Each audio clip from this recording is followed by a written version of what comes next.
operating on a frequency of 52 megacycles by authority of the Federal Communications Commission. A test program follows.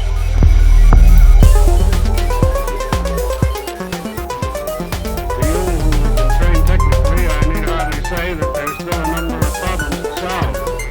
I guess you know them as well as anybody knows them. But I think we've proceeded far enough to justify the statement, at least, that these technical problems are not insurmountable.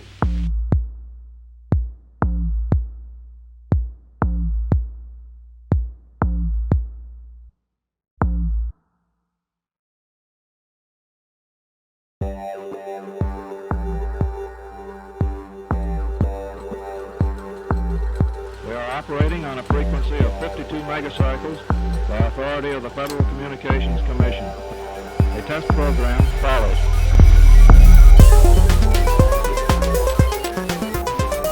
To you who've been trained technically, I need hardly say that there's still a number of problems to solve. I guess you know them as well as anybody knows them. But I think we've proceeded far enough to justify the statement, at least, that these technical problems are not insurmountable.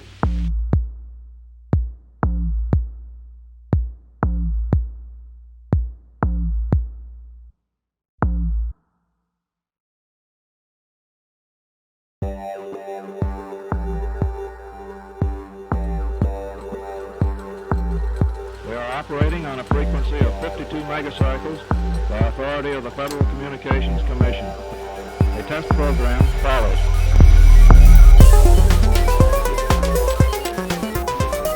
To you who've been trained technically, I need hardly say that there's still a number of problems to solve.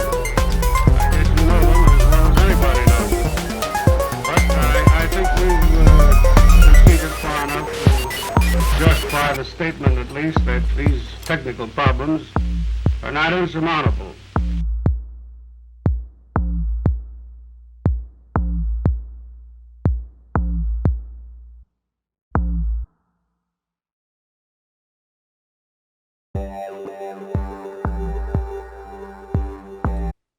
No, go ahead, man. Well, hello and welcome to the Kote Meet the Team streams with the London Urchins Imperial Traitors. Try saying that 3 times fast. I have with me Mr. Awesome Possum, Archon Alters, and Slogans. Would you guys like to say hello? Hello. Evening. So it's going to be Mr. Awesome Possums versus Slogans whilst we just have a nice little chat. So, start off strong. Tell me about the team and tell me how you came up with the name London Urchins, for those who haven't read Oliver Twist. Well, essentially, our friend Steve Broder created London Urchins because basically I think Shadows was his favourite set and we're all from London, so having an urchin as our logo and name seemed to make sense. So that's where we came up with the name London Urchins. And then I'll let Tom explain why our team name is London Urchins Imperial Traitors, because he created that. So, Well, yes, it didn't take actually much thought. It was basically because none of our houses are Sanctum. We have every other house but Sanctum, apparently, which is a key thing to know, I guess. Might help, might not help. Oh, fair enough. I thought the Imperial, when I first started, I thought Imperial Traitors might be a like American offshoot of London Urchins.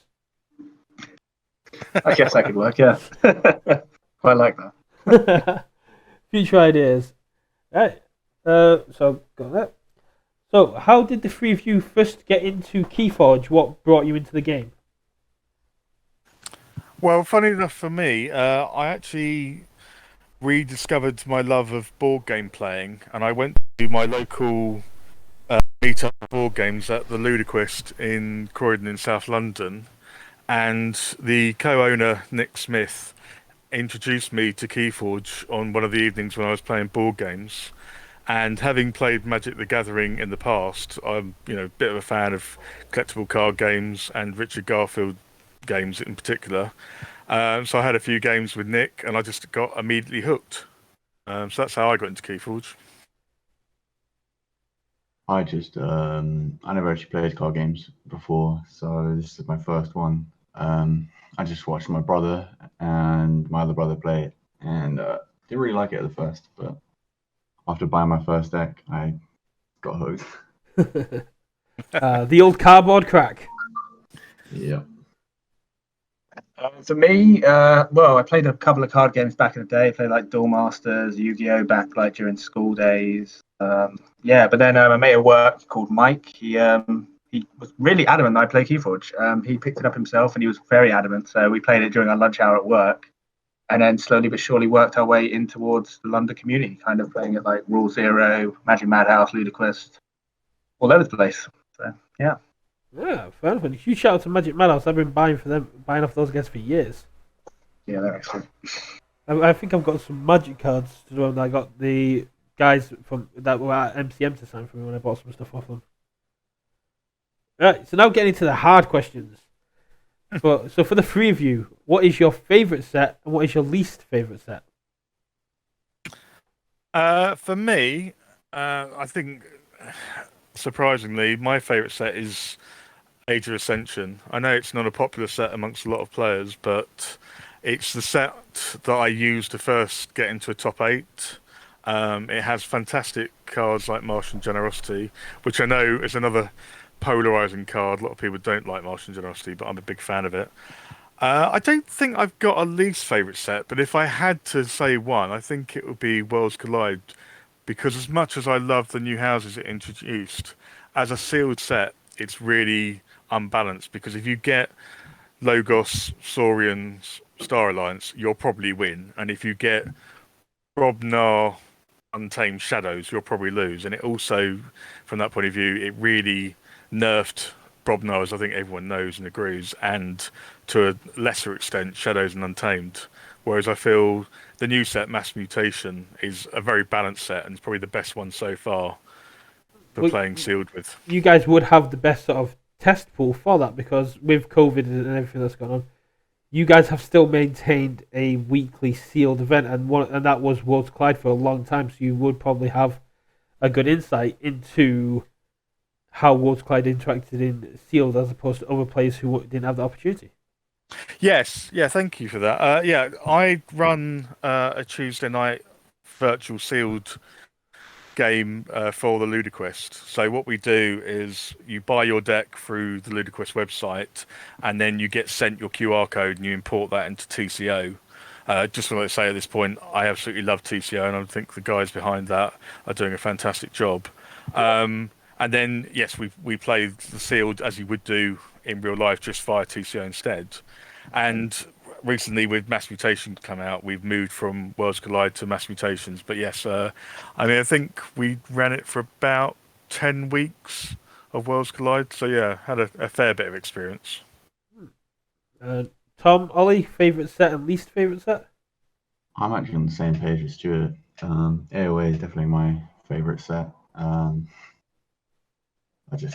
don't know, the cards that they have in there just don't compete to the newer sets. I don't feel like Igor and Professor Sutterkin and all the Logos shenanigans. And definitely, like, my least favorite set is definitely Worlds Collide. I just don't like big boards, and Worlds Collide is big boards. Yeah, it's completely different as well. I think AOA is definitely my favorite set because I enjoy a good old binary interdimensional graft combo. Amazingly good fun. But yeah, I think sealed wise, it was amazingly good fun in sealed because it was quite balanced. But then Worlds Collide, as we've said, Worlds Collide was just a bit mismatched. If you got Worlds Collide Brobnar, you were never really likely to win half the time. So yeah, I'd agree with those guys. Oh, that's really fair. I mean, I've said when I was interviewing Team SAS, AOA will have a special place in my heart because it's the most sealed I've played, and it's what I've done some of the best with. So, but to have a universally loved AOA by the team is really good to see because it usually gets a lot of hate. I think that's why we make such a great team, because we're all on the same page about so much. Yeah, fair enough. Keeping up with the hard questions, what's your favourite house? What house do you think has like being your favorite throughout the game, and what house do you dread to see the most when in a sealed pool? Now, I know that's really hard going over 4 sets, and the houses have changed throughout the 4 sets. So do feel free to change it. You basically go, oh, in Kota it's this, and in Worlds Collide it's this. Don't feel free like you have to have one universal house. Well, I I've got think the same answer for both houses, and it's Mars. I love to see a Mars, but I also hate it. Well, yeah. I mean, it would be the asterisk, wouldn't it? You love to see a good Mars house, but you hate to see a bad Mars house. Exactly, yeah. I do love Mars. Yeah, I think, unsurprisingly, being a London Urchin, my favourite house is Shadows. It was my favourite in Kota. The only time I've not liked seeing Shadows was in Worlds Collide, because I really felt that they massively watered down the Shadows in that set. But yeah, and if it wasn't Shadows, it'd be Logos, because Logos is the one house rather, that has been consistent across all the sets. Oh, I would also say that this has been quite consistent throughout the houses. It's maintained its level of disruption and board control throughout all 4 sets as well. Yeah, Disc has, but I just think Logos edged it out in Worlds Collide. Whereas in the other sets, yeah, I would say Disc and Logos have been fairly even. I mean, yeah, giving Logos amber control with things like stealing and capturing was a little bit too much. Yeah. And last one. I'd say for me, what? So Kota Untamed, I'd say I enjoy. AOA Untamed, I enjoyed. Worlds Collide Star Alliance, because Star Alliance sometimes a board can just be enough, and it's just absolute madness shithousery compared to Mars, the previous set. And I guess this has got a lot of fun to it. I do want to get a Sins deck at some point. Any Every turn, number, or are you 7 going for the pure 7? Definitely for the pure. I've got like one with 3, one with 4. I definitely want the pure 7. I need to move that over. There you go. Fair enough, guys. Okay. Well, keeping on the lines of favourite and least favourite. Cards. What is your favourite card out of all the sets? And what card do you think has ruined the set for you? What card would you get in a sealed deck and be like, great, now I'm going to lose because I've got this one card? For me, I think my favourite card, it's a toss-up between Time Traveller and Martian Generosity. I think those two cards are just fantastic. I don't like seeing, funny enough, and I'm just playing it, I've got it in my hand now, I'm not a big fan of Misery Exploit, but it's not the worst card in the world. I think possibly the worst card I've seen so far is my Maverick Exterminate in a deck with no Mars. I didn't know that was allowed by the algorithm. Yes, I've got one in Sanctum, and there's no Mars in the deck. So is it at least bad enough to be reversal deck? Possibly, yeah. It's certainly, I mean, it's a dead card, whatever. So. Oh. And also, the game. One other card that I'd love to have, and I hate to see my opponent have, is Infernus. It is one of those you hate to see it, but you love to play it cards. Yes, definitely. All right. Tom, Ollie, favourite card and least favourite card? I think my favourite card has to be Mars Nexamba. Because it's so unexpected whenever it hits, and it can hit big. That's actually quite interesting, because Mars Nexamba is essentially a self-capture version of Misery Exploiter, but which was Stuart's least favourite card. Yeah, it's a great card. I love it. But my hate card is probably not, because of how many decks I have got a NARP in, or triple NARP, or it's just silly. Mega NARP? Oh, I've got double Mega NARP and a single NARP in a deck as well. Absolute pain. Well, let's see. For me, I think, combo wise, Brig, obviously, Binate into Ministerial Graft is probably top, but I think original favourites definitely Restringuntus. You can't be a Restringuntus lock of old, even though you can't really do it much anymore because of all the damage pips. It's a bit of a nightmare. Most hated card, yeah, probably Narp. I think getting 3 Narps in a deck one time nearly killed me. Oh. So definitely Narp. It's not the best idea in the world. That World Collide Brobnar is already bad enough without 3 Narps. So All right, fair enough. So, nice, good variety of cards in there. Personally, I've got a bit of a love for Narp. That's because I've got a deck that's got only one Mega Narp and a Power of Fire and a lot of archiving, so I just wait for my opponent to overextend and then slam them down. We got Marvis saying in the chat that Worlds Collide Brobnar really needed an auto-encoder. Yes. I mean, it needed a relentless assault as well, but an auto encoder definitely would have worked. But something to kind of force fighting would have been amazing. I can't believe they missed it out because Kota Brobnar at times could be amazing. But I mean, an AOA Brobnar with like the Ganganaut combo was just insane. Oh yeah, that's a great combination. Still gives me nightmares. There's so many being played in Kote, me included. Right, moving on. So, how did you guys hear about the Keyforge Online team events? And seeing as you guys are probably one of our longest playing teams, what's been your favourite Kote format? Well, funny enough, Chris mentioned this on a stream a few weeks ago.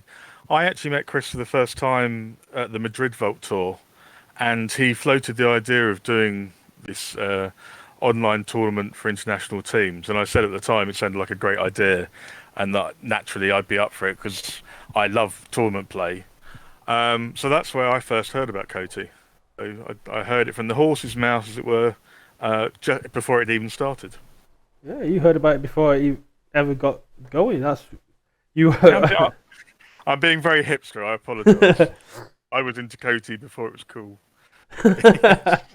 And is it the same for all three of you, or do you have different favourite formats? Because Kote seems to change it. They change the gameplay every single time.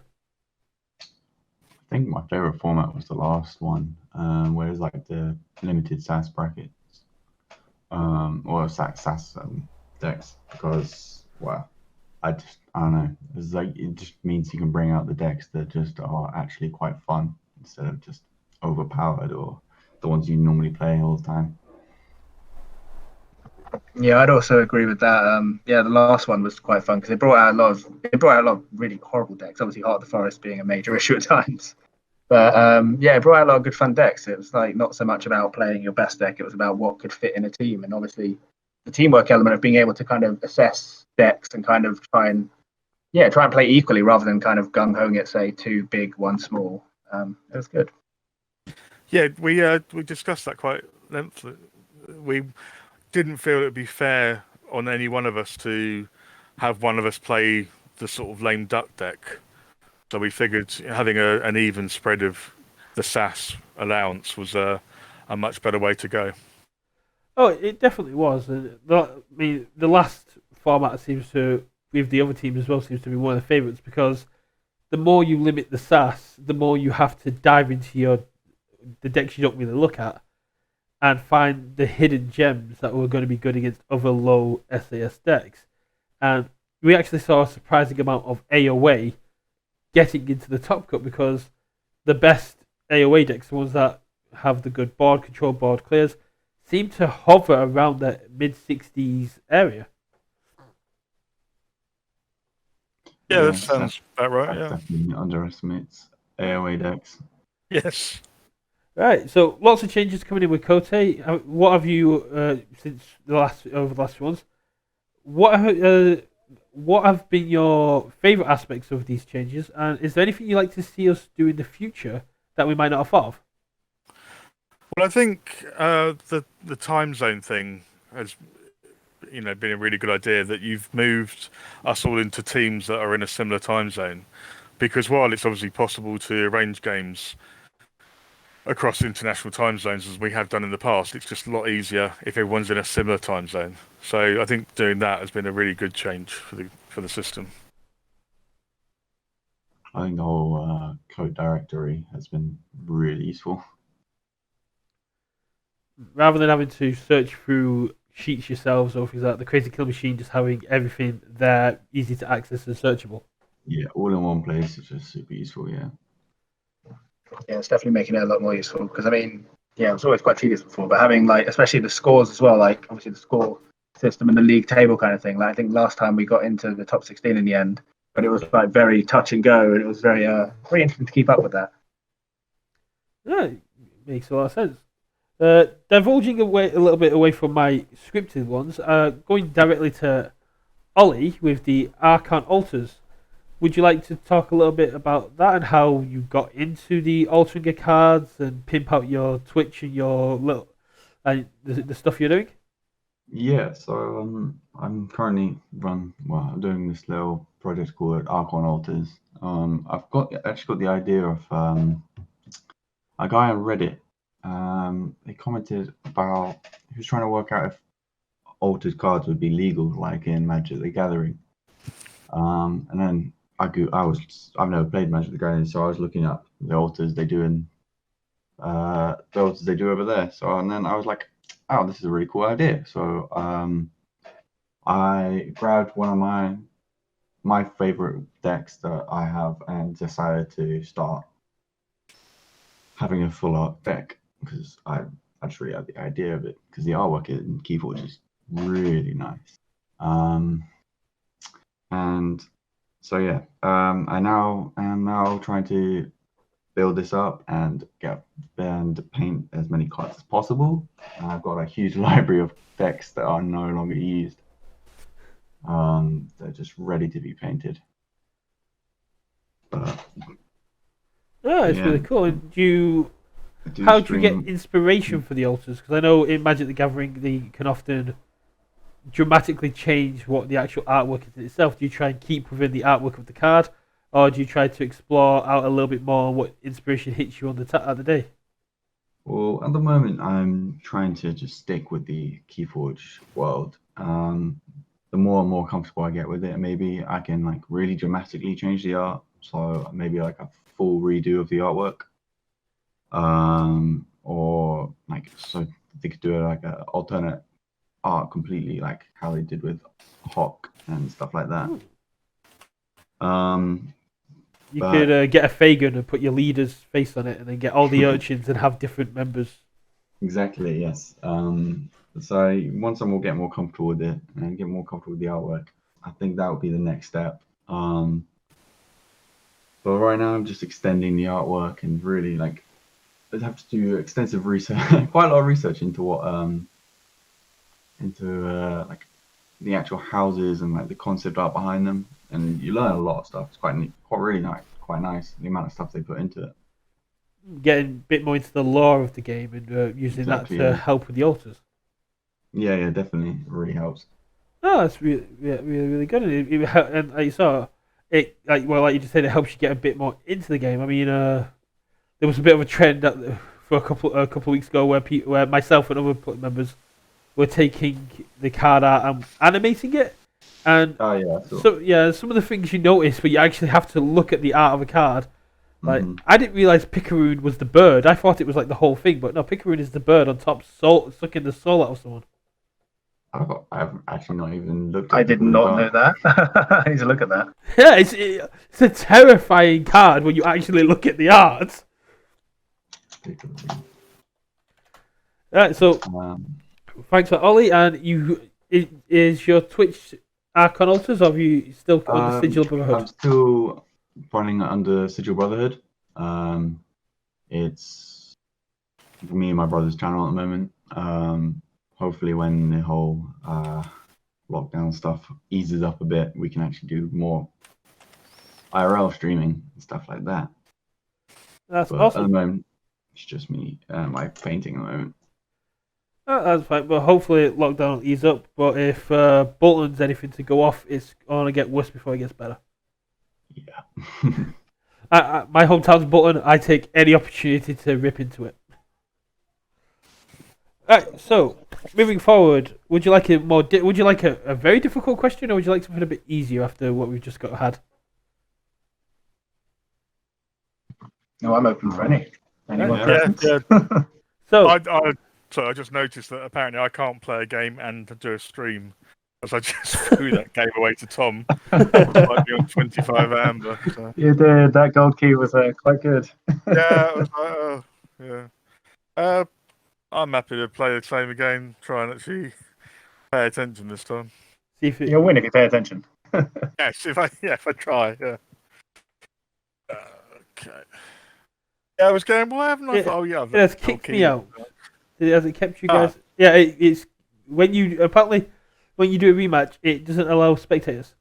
Oh, okay. Yeah, Well, the I'll rematch. come out and create a new one. Yeah.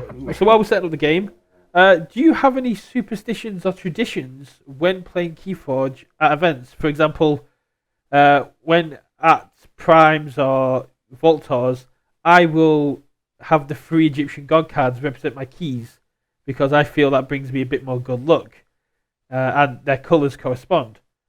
But and other players, it seems to have been a question that caught players off guard because they tend to notice afterwards they tend to notice after being asked the question that they do actually have little traditions that they didn't realise before.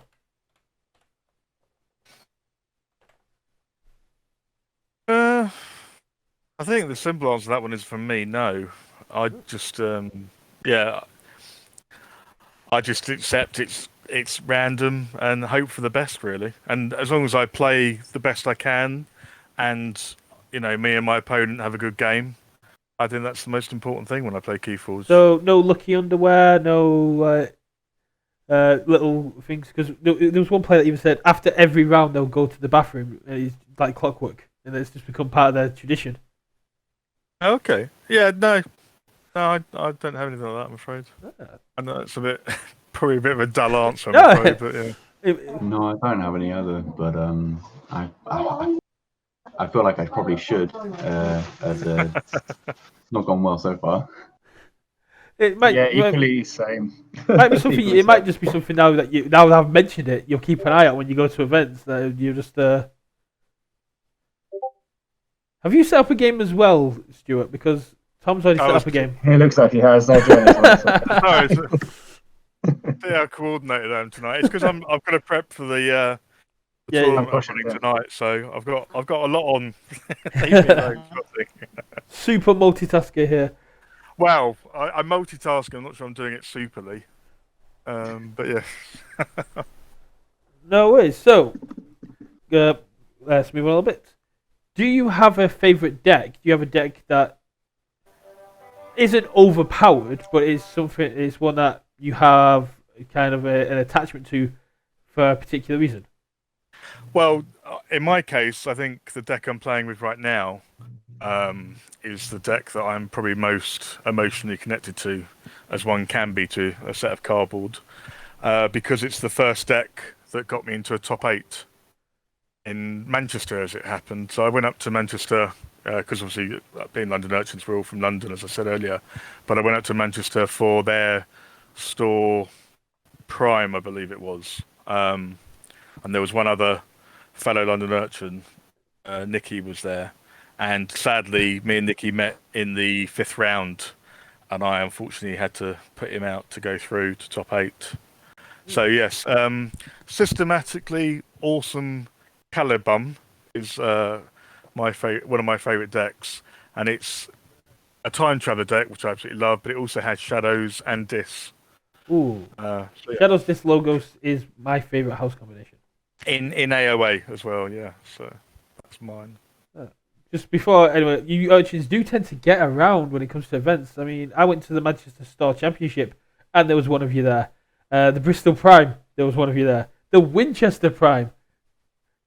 I rock up, and one of you stayed the night over to make sure you're there. If there's a tournament, you'll hopefully find a London Urchin there. Yeah, and with your guerrilla marketing tactic of dropping off chain trackers as well, so people know that they've been urchined. Yeah, very much so. We like to leave a mark, as it were. Exactly. So, Ollie, Tom, any favourite decks? Yeah. My favorite deck is called the Spirit That Runs with Heater. It's a double Marsney Zamba deck from AOA, and it's just filled with loads of instant damage cards. So like triple pound, double nerve blast, throwing stars, orbital bombardment, and it's just rude. So there's lots of chipping away, not killing anything, just getting it weak enough, and then as soon as they get any amber, boom, it's now mine. It's all gone. Yeah, it's really mean. It's quite a lot of sass, but it does very, very well. Tom? For me, it's an old coated deck I've got called Whiplu of Priest Tower. It's got Restringuntus and Shadow Self and Ember Imp, so putting them next to each other can be quite horrendous at times, which I absolutely love doing because I'm a savage. No, that's a very controlling kind of deck. That very nicely moves me into the next one. Is what kind of player would you recommend yourself as? Because for those in the know that played Magic, Magic has got three distinctive types of players that they've sort of created: the Johnny, the Spike, and the Timmy. The control player, the mid-range player, and the rush player. I would love to try and get some sort of. I would love to try and work towards getting that sort of descriptions made for Keyforge players. So, do you feel you find yourself drawn to rush decks, to control decks, to mid-rangey decks? I definitely think I'm a big fan of rush decks, partly because I played in the new Premier League qualifiers at the weekend with a rush deck I recently discovered I had, and it took me to 6-0. So I won the Swiss part of the tournament, which was a really nice feeling. So yeah, I think rush decks are my go-to decks because they're the kind of decks you can play when you're tired because they don't take a lot of thought, which is handy when you play in 2 tournaments at a time and almost 24/7 keyforging and staying up quite late a lot. It's nice to have a deck that doesn't require all my brain power. That makes a lot of sense. I'm definitely a control player. My aim is to make my opponent's time as miserable as possible. Definitely say control. Throw down Restringuntus turn 1, lock you out. Can't make me happier. Yeah, if you're control players, you'd probably really like the current control. The you can't touch this quiz because it's the current quiz 6 is about regaining control, and they gave me the answer, and it is a 3000 IQ play that just completely controls the game. It's beautiful. Oh really? I haven't actually seen them yet. Well, go for that. I'm pretty much out of questions, really, for what I had prepared for you guys. That was quite fast. You guys were very quick and efficient. So I'll let you guys get ready to set up for your tournament because you've got the Ludiverse sealed coming up in 25 minutes. I have. Yes, thank you. Is there anything that you'd like to say? Any words of any war cry for your opponents in Code 6 or anything that you just want to get out there? Well, I'd like to take the opportunity to say thank you to you for asking us to take part in this, and also to Chris and the rest of the team that do the Coty stuff, because it's wonderful tournaments. I mean, we're in the 6th iteration of it, so it's obviously proving a massive success. And I'd also like to re-shout out to Stuart and the rest of the team that work on TCO for basically, in my opinion, keeping Keyforge alive during lockdown, and also keeping a lot of us from just losing our minds with boredom. Because I love playing Keyforge, and having the option of playing it 24/7 whenever I feel the need or desire has been wonderful. Oh, definitely. Stuart and Sky Jedi and all the guys that do the coding for TCO and how much work they put into it, it's absolutely amazing, and it has kept the game alive, especially for players like myself who don't really have access to a local scene, and especially during lockdown when we couldn't get the organized play. The printed decks from FFG were nice, but for players like myself where my wife doesn't play and my child is only 3, the TCO has really kept the game alive. Yeah, very much so. Amen. Yeah, right. Ollie, Tom, anything you'd like to say? Any parting words? Nothing from me, I don't think. Just look forward to playing a lot of the London crew. Well, not London crew, the UK crew even. Yeah. Yeah. Look forward to playing the UK crew when it comes up. Yeah, very excited for OB to come back. And I look forward to seeing you at every event I go to once IRL events come back up. No doubt. Yeah, you won't be able to keep us away. No, you're getting a bit widespread. I believe Allied Archon Altars is not too far away from me now. I'm not going to give away too much information, but I did send him a deck, so I know he's not too far away from me. Yeah, I've come further than London now. Got to spread the You're wings. still London by heart, aren't you, Ollie? Always, yeah. You can take the man out of London, but you can't take the London out of the man. Exactly. Alright, I'll let you guys get off. Thanks for joining me, and if your team would like to be part of Meet the Team, just let us know. We're happy to do this for any team. We're happy to discuss anything, and it's just a nice informal chat like we've done today. Thanks for being here, guys, and best of luck in the sealed event. Thank you very much. Cheers. Yeah. No worries. Is there anyone I can raid? There is not. So, thanks for joining me, and we'll be back on Monday with the round 2 games and the round 3 pairings. Thanks for joining, and goodbye.